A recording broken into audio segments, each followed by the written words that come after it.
find out in minutes on their way. Every endeavor I have made ever is coming into play, is here and now today.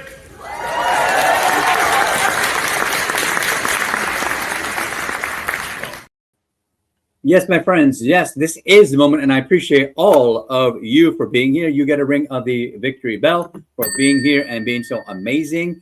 And you know who's amazing? My next guest. Let me tell you all about her. So this is the amazing Mindy Green. She is a family strategist, parent coach, and former school social worker who loves turning everyday family moments into meaningful connection. She is the creator of Understanding Your Child's Personality, Solving the People Puzzle, and the author of the children's book, Sammy Super Stretchy Shoelaces, inspired by real-life shoelace struggles and big feelings. Mindy blends heart, humor, and personality insights to help families communicate better, understand one another more deeply, and grow with confidence. She believes that when children feel truly seen and understood, they become brave enough to explore who they are meant to be. So if that rocks your world, wait till you see her. Please welcome the one and only Mindy Green, the one who walked uphill to school both ways in the snow, barefoot, the one and only Mindy Green.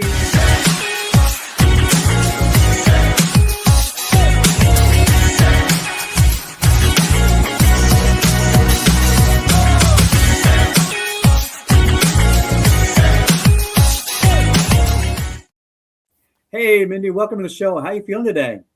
I am doing really well, Raja, and thank you for that boost. You know, walking uphill both ways to school, that is amazing, isn't it? And I did it. It was so true. And we're in the Philadelphia area. We just had 2 big snowstorms. So in the snow barefoot, I'm so impressed with you. And if you're impressed, click the link down below so that you can leave comments on the live too and impress us with how smart my audience is. So let's just dive right in. So Mindy, great stuff. Now, this was the coolest thing. I love this title of this book. So what real life moment inspired you to write Sammy's Super Stretchy Shoelaces? Well, I have to tell you that this was actually an idea that was inspired by my grandson, who's 9. And he was having such a hard time with his shoelaces. And every day they seemed to get longer and longer. And so we were like triple and quadruple. And I don't even know what after that there is. But we kept tying them. And it was insane. And so we thought, what a fun story this would be. So he and I wrote a story, he illustrated it. And then I thought, you know, we can make this into a book that we can share with other people. And that's what inspired this whole journey. Oh, I love that. That's fantastic. And so, you know, tell me a little bit more about your backstory about like, so you started off the book, you started this journey. So what gave you that other idea that maybe other children can do this, or maybe how, you know, so how did this turn into a business for you? Well, you know, what happened was I had my parent coaching business, and I thought, I really want kids to be able to understand these concepts of how to overcome frustrations, build their confidence while doing it. And just watching my grandson and my younger grandson go through these similar struggles, I thought, wouldn't this be interesting to help kids learn these concepts through story, and to know that they're not the only ones who struggle with these very normal everyday issues. And I was really surprised, Raja, that when I had gone to talk to people, that, you know, a lot of the kids don't know how to tie their shoelaces. Oh, and yeah. So, yeah, it was really a big thing for elementary school kids. I never even realized that was possible, because like I remember growing up and just remembering, like, you know, you just have to know. That's just the way it goes. Absolutely. So, all right. So now let's think now also, what as you're making this really cool idea and story, you know, who did you connect with that helped inspire you? Was it children, or was it like parents of children? Like how did you connect with them, and how did you uplift them using these stories, and just more story ideas came to you, huh? Yes, definitely. So I've always wanted to write a children's book. And so when this idea came so easily from this everyday experience I had with my grandson, and then just talking to the kids in our neighborhood, you know, because I would stand at the bus stop, you know, waiting for my grandsons to get off the bus, and I would just talk to other parents, and then I'd talk to the kids. And so I was like, you know, this would just be really fun. And they need that boost of confidence. They need to know that they're not different, because they maybe don't know how to tie their shoes. Oh, I like that. Mm-hmm. Yeah, so that really was the inspiration behind it, and just the ideas started to flow. And then in the book there's also a sibling relationship, an older brother who's a little prickly. Yep. So I just modeled this after what I see with our neighbors' kids, with my own kids as they were growing up. So so that's it. All flowed. Art reflects life, right? So people always write about what they know. People, it's a funny story. Did you know Charles Schulz, when he was writing Charlie Brown, it was the most famous and most popular comic book series for 50 plus years. Yes.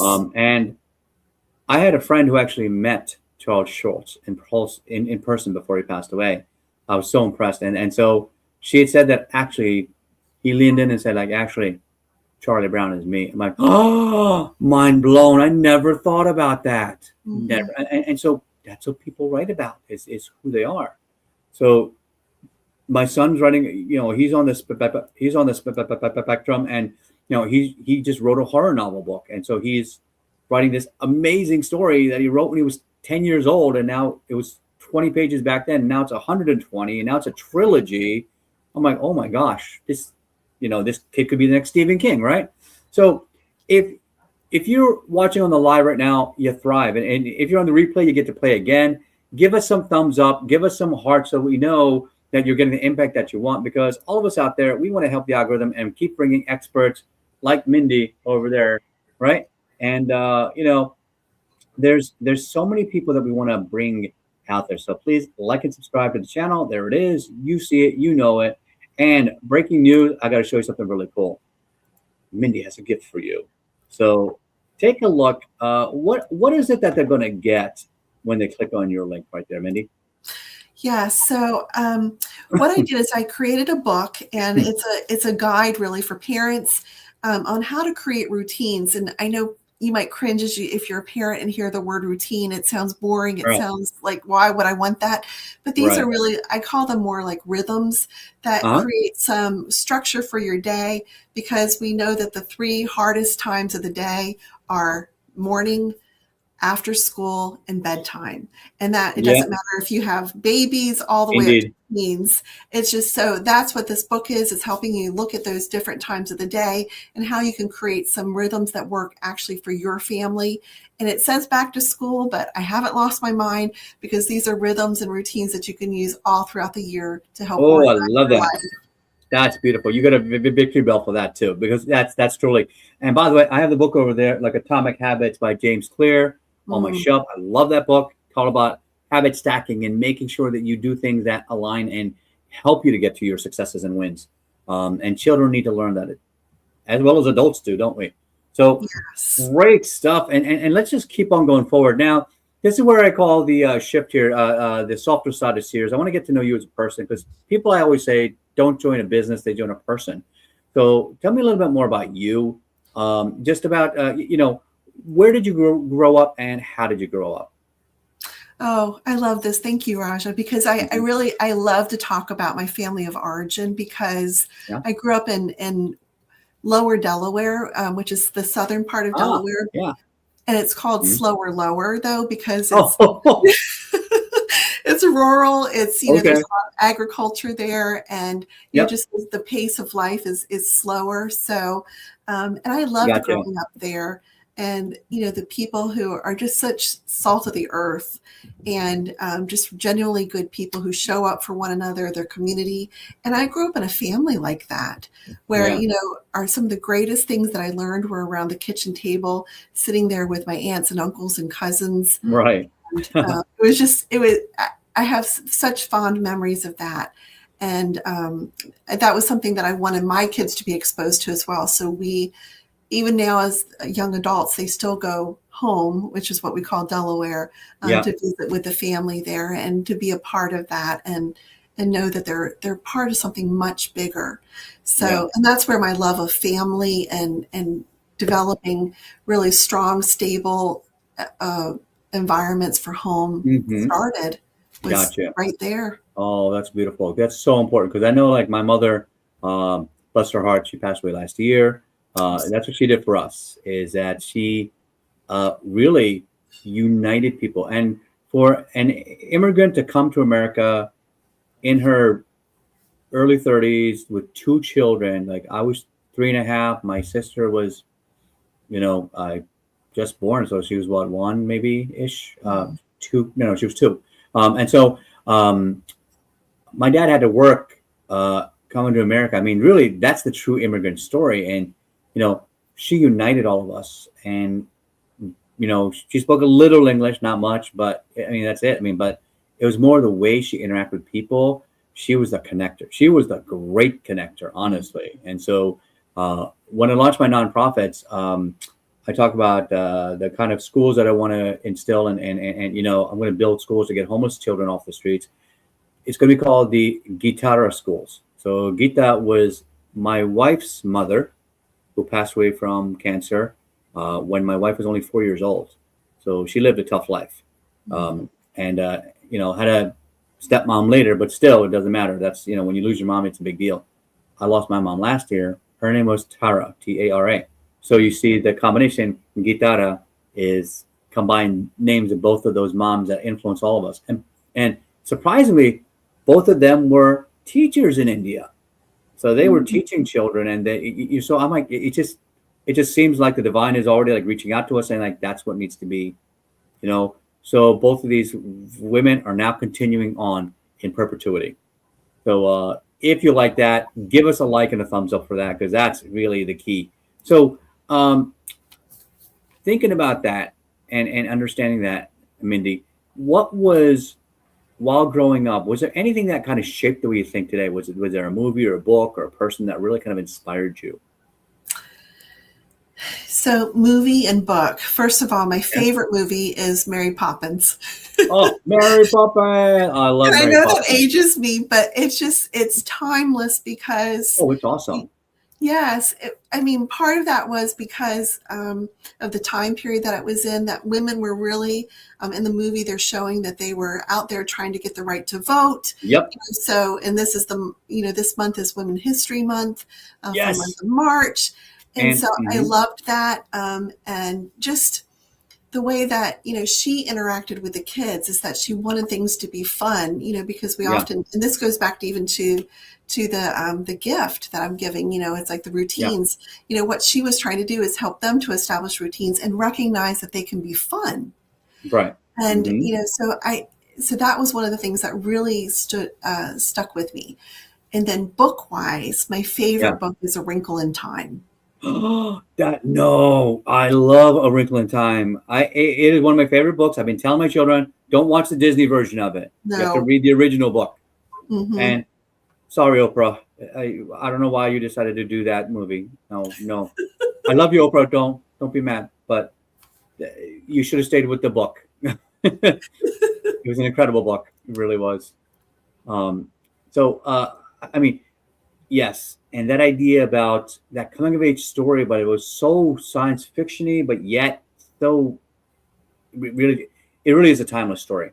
I mean, Yes, it is. Yeah. And what I loved about it too is it shows the power of creativity and imagination. And like you said, it's a coming of age story. There's so much there. It's like we could unpack this for hours. And but it really, even now, it's one of my favorite books. And I'm a little older than teenager, so. Gotcha. And by the way, I got a surprise for you. We were talking about the when women actually got the right to vote, the suffragist movement. There were actually many states that actually approved it before it was actually approved as the 22nd Amendment or the 19th Amendment. Correct me. There you go. So Wyoming, early as 1890. Can you believe it? Wow. All the way to South Dakota, 1918. So this month were women's women a voting month or Independence Month. I mean, just understand that a lot of things came ahead of us. Yes. That has changed and transpired. So speaking of change, what's a fun fact about you? that maybe people don't know? Oh, well, I always dreamed of being a Motown singer, and so I was just thinking about when you shared your clip of you singing, and you have such a wonderful resonant voice, and there was just something about the Motown era, and I love Motown. the groups, Yeah. and the harmonizing, and so I've always wanted to be I say a Motown singer. I actually wanted to be one of the backup singers because I think that they made the singers stand out so well, and Oh that my God, yes, they did. yeah. Did you watch the Marvelous Mrs. Maisel? Yes, I And did. Shy Baldwin singers behind him, holy moly, they were amazing and beautiful. And you saw how they kind of uplifted him as he's singing. And he had this beautiful voice. But when my children were younger, my son, I used to sing to both of them the Temptation song. And by the way, every time that Temptations 4-hour biopic comes on, I can't walk away. I have to watch it. That's it. My day is over. I have to watch it. So thank you, whoever produced that movie, because that's an anchor in my heart. Every time I see it, I just got to watch the whole thing, because when I think about like Motown, I think it is such a beautiful time and age where things were changing, and now it's starting to empower the people from a grassroots level. And when you hear about Smokey, and by the way, Smokey Robinson, one of the most underrated songwriters of our entire century. He's incredible. And how many #1 hits he pumped out? I mean, everybody should be more aware of him. He needs a spot on the Hall of Fame somewhere.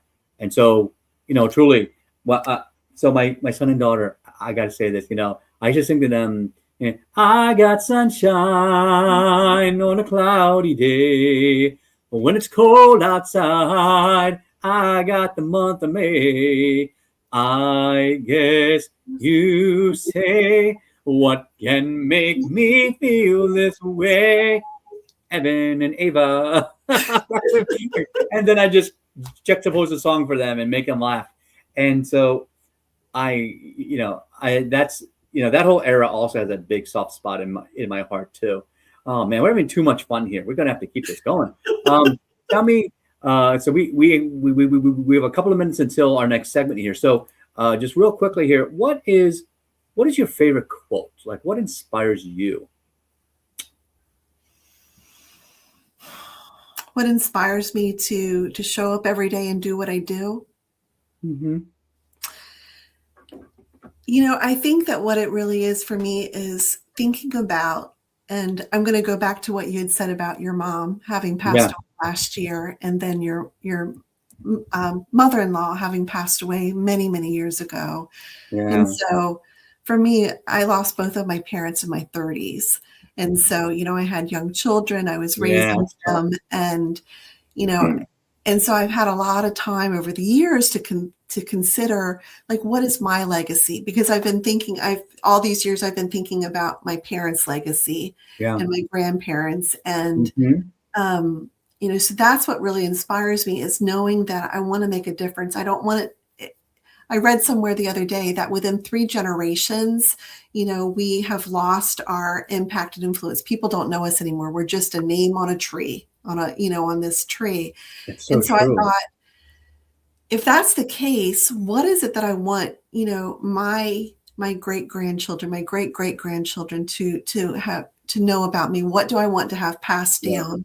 And I want to be love of family, wanting to make a difference for other people's families, that we have kids who can thrive and be healthy, and that when they get to be adults, that they aren't limited by the things that maybe have limited past generations, or feeling like they have to take on the baggage of their parents, their grandparents, that they're free from those things to create their own legacy and their own life and thrive in doing that. And so I get teary about that, because that's very meaningful to me. Got it. I love that. And you know what? I don't know if I told you this. A couple of years ago, my son and I, we made a YouTube program, to maintain your family's legacy and culture. Because I thought about being an immigrant. What are we losing from my mom? Now she's gone. There's so many stories and cultural traditions and things that we're going to lose out on? Well, we still got my dad. We can ask him. So every time my dad comes over, I have him, I put on the little phone voice recorder and say, Dad, tell us a story from India. Tell us a story about your childhood. I didn't know that his first couple of years, or his first 6 months of dental school, he had to walk like literally 6 miles each way. Mm. And after that, finally, when the monsoon season started, like then they were able to save up enough and get him a bicycle. So then he had to ride his bike 6 miles each way.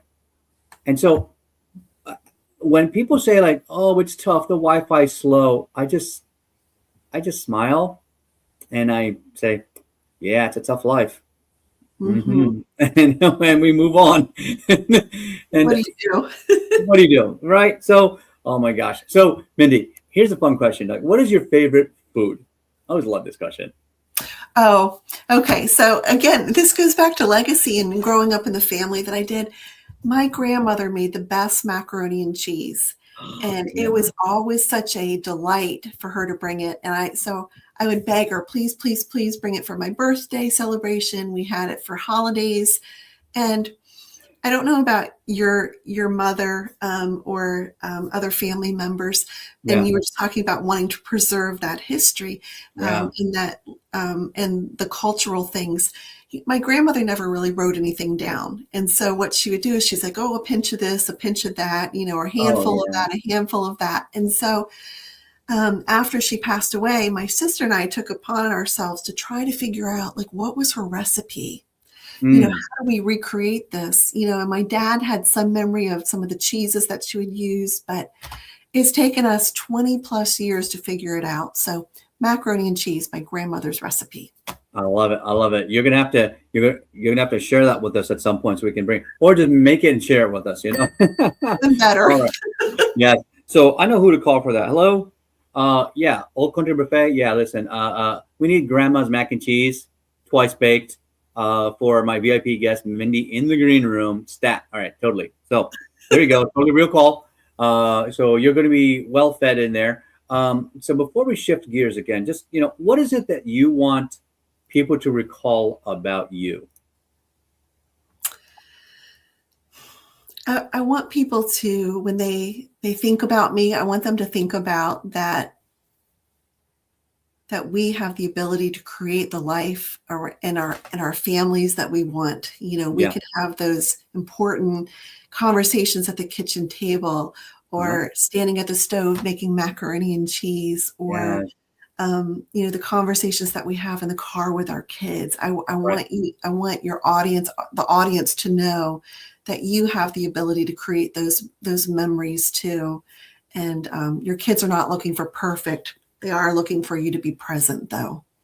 Yeah, that's it. That's all they want. And sometimes it's not about quantity time. It's just a little bit of quality time goes a long way. Like last night, my daughter went to the Conan Gray concert. So anybody out there watching Conan Gray? 11:11. So that's a song I found out. So, but it's me being there, taking her there, making sure I picked her up fast, and her and her bestie, they went there, had a great time, and they were safe, and I made sure of it. That's what she'll remember someday. It's like, oh yeah, Daddy always made sure we got to the concerts on time and everybody was safe, and we got him back. And then I took him out for Cane's, Raising Cane's chicken fingers afterwards, because they were all starving. So I mean, those are what I call, like, dad missions, our secret missions that change life. Well, Mindy, enjoy the green room, enjoy all the food, and please save me some. We're going to shift gears into our 60-second mind shift. But first, let me ask you something. If you want to start changing the world, what is it that you got to do? You have to make a big splash. When you throw a rock into a lake, what happens? Oh, there's a splash. You make an impact, and then you get waves. And then you don't know where those waves are going. Those waves are going past around the reeds, and you don't know where that impact is. So all of you out there, when you're on stage, you don't know where your impact is going to end. It's never going to end. All right, folks. So in today's segment of 60-second mind shift, I want to ask you legacy, what she just talked about. What is it that we leave behind? And this is not so much a mind shift moment as it is more so about what is it that we value? Are the things that we are passing forward to our friends, to our families, to the internet, and most importantly to our children? Is it something that they value is going to help uplift them and the world? Well, what is it that you leave behind?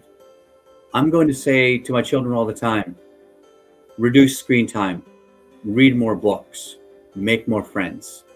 Because in the end, it's not the money that will make your life more successful. It's going to be having valuable connections that you can connect with, that you can share your skills, your passions, your love about life with.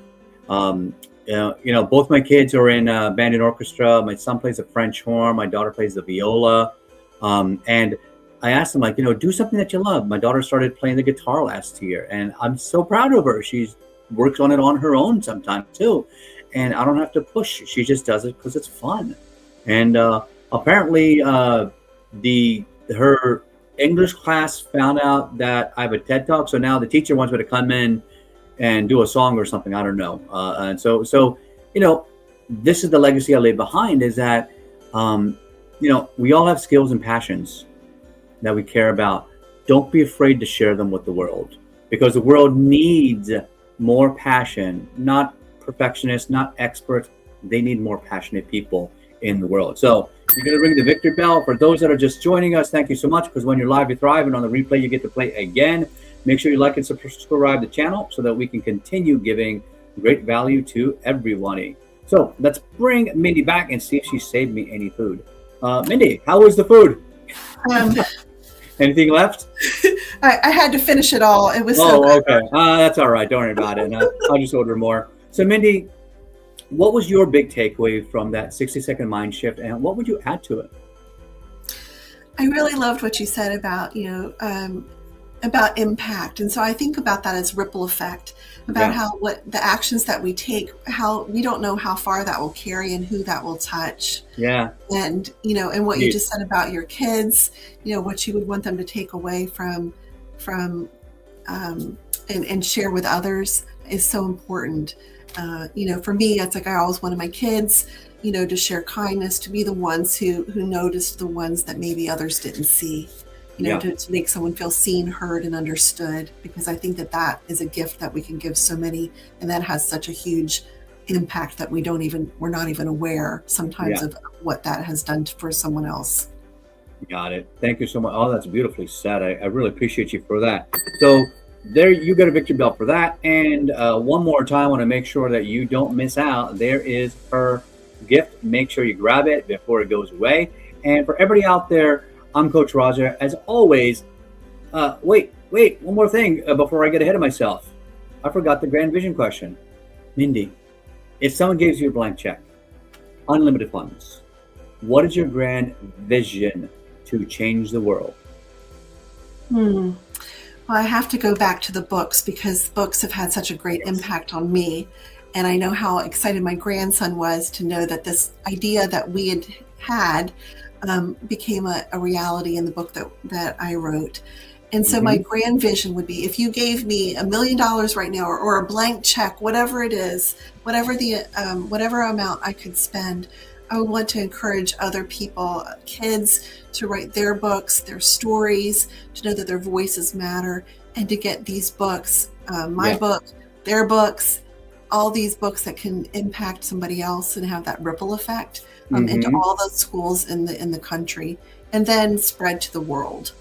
I like it. Thank you so much. And for those that are joining us or have not been part of our program for a while, we have a new site out there. Make sure you go to professionalspeaker.us and book your consultation today, so I can help your company, your business, or your team overcome imposter syndrome and speak with authority, so you can really help improve the world through inclusivity and leadership. All right. Thank you so much, everybody. As always, this is Coach Raja. Don't fake it till you make it. Believe it and become it. And we'll see everybody on the next show. Bye-bye.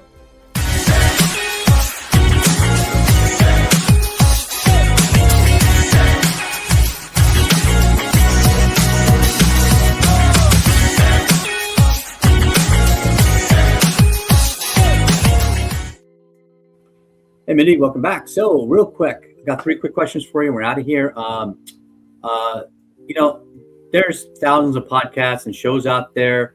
Why did you pick mine? Like, why me?